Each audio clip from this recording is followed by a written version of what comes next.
Good evening, everyone, and welcome back to our channel. How are you today? I hope that you have a great and happy day. Tonight, we'll continue to discover some familiar topic. In part 1, we will talk about notice and patience. Then we move to part 2 with family topic.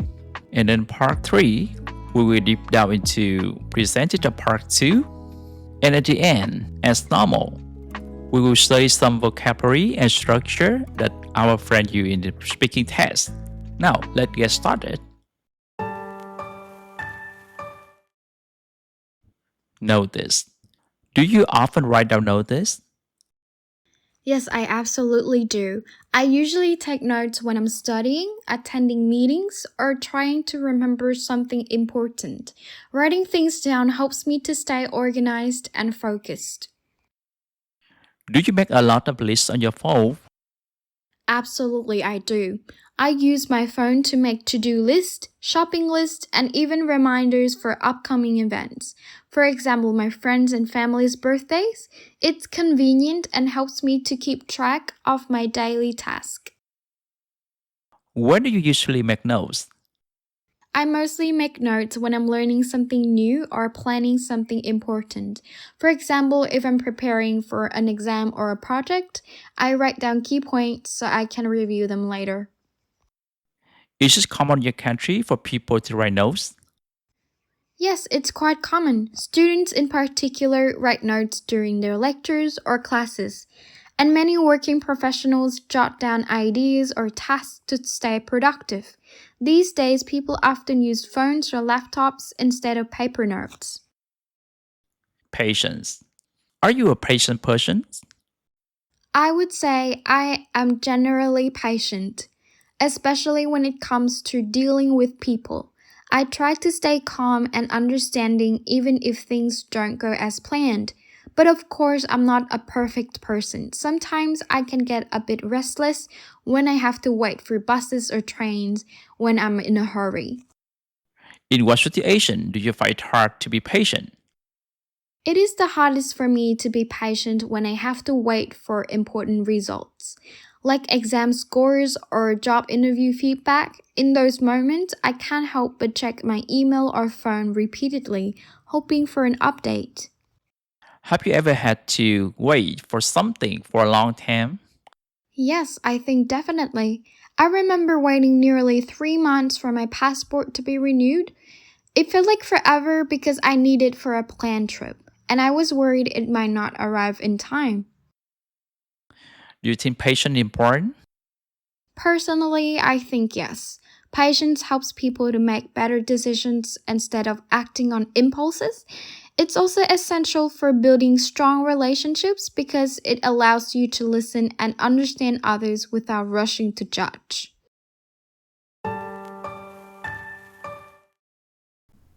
Now, we move on to part 2. And here your topic. Describe a family member you spend a lot of time with. You should say who this person is, what you usually do together, what kind of person he or she is, and explain why you spend the most time with him or her. You have 2 minutes to talk about this topic. Your time starts now. One family member I spend a lot of time with is my older sister. Her name is Tu, and we're actually 12 years apart from each other. We've always been close, and as we've grown older, our relationship has become even stronger. We usually do a lot of things together. For example, we go shopping, cooking meals together, watching movies, or just sit and talk about our day. During the weekends, we often go for a walk and try out new cafe. She's also the person I always turn to when I need advice or emotional support. My sister is a very kind, thoughtful, and responsible person. She's always been like a second mother to me, very caring and supportive. She has great sense of humor, which makes her really fun to be around. I love spending the most time with her because we understand each other deeply and she's always makes time for me, even when she's busy. Being with her makes me feel comfortable and safe. She's not just family to me, she's one of my best friends. Part 3. What are the advantages of strong family relationships? Strong family bonds provide emotional support, which helps people cope with stress and challenges in life. They also create a sense of belonging and security, which is especially important for children's development. In addition, when family members trust and communicate well with each other, they can overcome hardship in life together. Do both parents have equal responsibilities in taking care of their children? Ideally, yes. Both parents should share the same responsibilities, such as providing for the family, ensuring the child's education, and meeting their emotional needs. In reality, though, the balance can vary depending on cultural expectations, work commitments, and personal circumstances. In some family, one parent may take on more caregiving duties while the other focuses on earning income for the whole family. But I believe equal involvement from both parents will benefit the child's overall development. How many generations are usually living under one roof in your country? In my country, it's quite common to see two generations living together, such as the parents and the children. However, in rural areas or more traditional families, three generations can share the same home, including the grandparents. This arrangement allows older family members to help care for the children, while the younger ones support the elderly. What are the benefits and the drawbacks of a family of several generations living together? One clear benefit is the extra support it provides. Grandparents can help with childcare, while younger family members like the mother and the father can assist with household chores and taking care of the elderly. It also strengthens family bonds because people spend more time together and share traditions. However, there can be some drawbacks, such as a lack of privacy and potential conflicts over lifestyle differences or household rules. Balancing everyone's needs under one roof can be challenging, especially if the generations have different values or habits. Nice to see you again. And now, as normal, let's take a look at some vocabulary that our friend used in her sample answers. Number 1. Organized. This is an adjective. An organized person is the one who is able to plan things carefully, keeps things tidy, and work effectively. For example, most companies nowadays want to find employees who are organized and honest. Number 2. To-do list. A to-do list is a list of tasks you need to do or things you want to do. This list helps users track, prioritize work, and ensure nothing is missed. For example, every day I try to mark off as many tasks on my to-do list as possible. Number 3. Keep track of someone or something. Keep track, it's a verb. When you keep track of someone or something, you would make certain that you know what is happening or happened with them. For instance, customers tend to keep track of their online order via the online shopping applications in order to make certain when it will come. Number 4. Jot. To jot is a verb which means to write down a quick note into a paper, a notebook, or something like that. For example, could you please jot your address in my notebook? Number 5. Restless.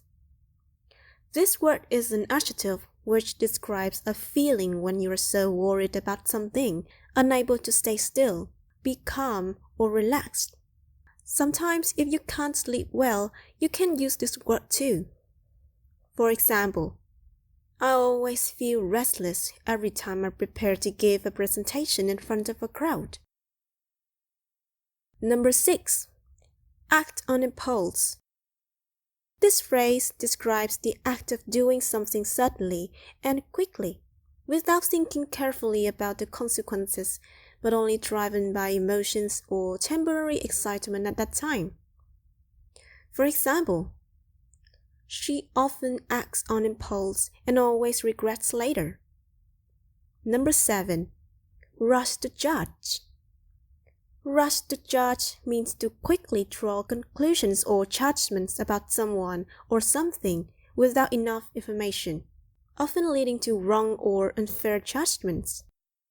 For example, don't rush to judge someone based on their appearance. Number 8. Bond. Bond is a noun which is a close connection of two or more people, usually between family members, a couple, or a group of friends. For example, in societies with strong family bonds, people tend to live longer. Hardship. Hardship is a noun which means difficult situations that people have to suffer, such as economic, health, or mental difficulties. For instance, the government is trying to remove economic hardships which were caused by the pandemic. Number 10. I can't help but. This structure is used to describe an action that someone cannot avoid doing. Let's see some sample sentences to understand more about this structure. 1. I can't help but laugh every time I see that funny video, which also means I laugh so much every time I see that funny video. 2.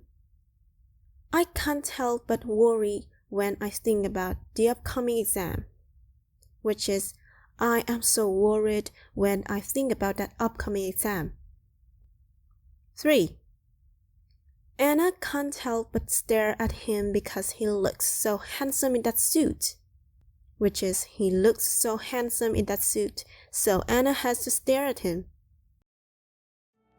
I hope that all the given structures and vocabulary could help you improve your English skills as well as lexical resource score in your exam.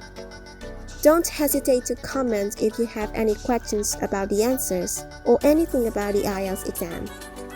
Don't forget to click the subscribe button to get a notification when we post a new video. Thanks for watching, and see you later.